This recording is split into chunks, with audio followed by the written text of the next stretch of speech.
Bismillahirrahmanirrahim. Assalamualaikum warahmatullahi wabarakatuh.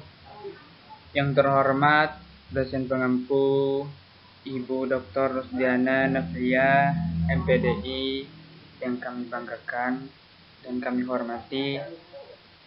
Kami di sini selaku perwakilan dari kelompok 1 akan menjelaskan materi dari PPT kami, yaitu ciri-ciri dan faktor penyebab konflik.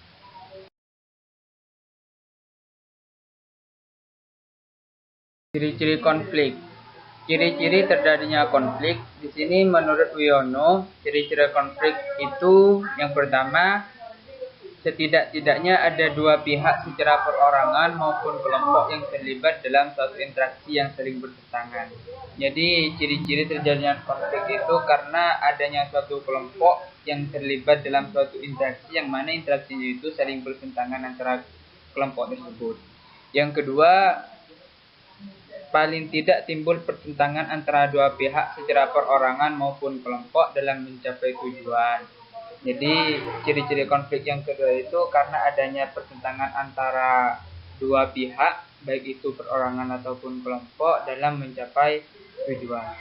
Kemudian ciri-ciri konflik yang ketiga yaitu munculnya interaksi yang sering ditandai oleh gejala-gejala perilaku yang direncanakan untuk saling meniadakan, mengurangi dan menekankan terhadap pihak lain agar dapat memperoleh keuntungan, seperti status, jabatan, tanggung jawab, dan lain-lain. Jadi yang ketiga yaitu ciri-ciri konflik karena adanya interaksi yang sering ditandai oleh gejala-gejala perilaku karena adanya kebutuhan-kebutuhan individual. Kemudian yang keempat yaitu munculnya tindakan yang saling berhadapan-hadapan sebagai akibat pertentangan yang berlarut-larut. Jadi ciri-ciri konflik yang keempat yaitu karena adanya pertentangan yang mana pertentangan itu berlarut-larut. Kemudian ciri-ciri konflik yang terakhir yaitu munculnya ketidakseimbangan akibat dari usaha masing-masing pihak yang terkait dengan kedudukan, baik itu status sosial, pangkat, golongan, kewibawaan, kekuasaan, harga diri, dan sebagainya. Jadi ciri-ciri konflik yang terakhir itu karena adanya ketidakseimbangan dari usaha masing-masing pihak tersebut sehingga menimbulkan yang namanya konflik. Kemudian yaitu faktor penyebab konflik. Di sini faktor penyebab konflik yang pertama yaitu karena faktor manusia. A. Ditimbulkan oleh atasan terutama karena gaya kepemimpinannya.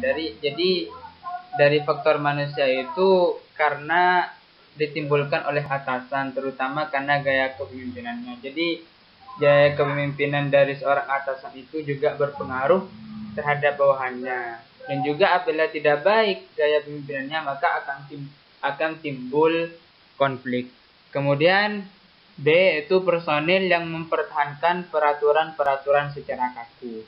Jadi adanya peraturan secara kaku akan menyebabkan terjadinya konflik. Kemudian C timbul karena ciri-ciri kepribadian individual antara lain sikap egoistis, temperamental, sikap fanatik, dan sikap otoriter. Jadi sifat-sifat yang telah disebutkan baik itu kepribadian individual itu akan menyebabkan terjadinya konflik yang mana konflik itu dari faktor manusia itu sendiri. Selanjutnya faktor penyebab konflik itu dari faktor organisasi. A. Persaingan dalam menggunakan sumber daya. Jadi adanya persaingan dalam menggunakan sumber daya dalam suatu organisasi itu bisa menyebabkan terjadinya konflik. Kemudian perbedaan tujuan antar unit-unit organisasi. Jadi apabila dalam organisasi itu berbeda-beda tujuan, maka yang akan terjadi di situ yaitu adanya konflik dalam organisasi tersebut. Kemudian yaitu interdependensi, perbedaan nilai dan persepsi. Jadi perbedaan nilai dan persepsi itu juga akan menyebabkan adanya konflik dalam organisasi. Kemudian kekaburan jurisdiksional, masalah status, dan yang terakhir yaitu hambatan komunikasi.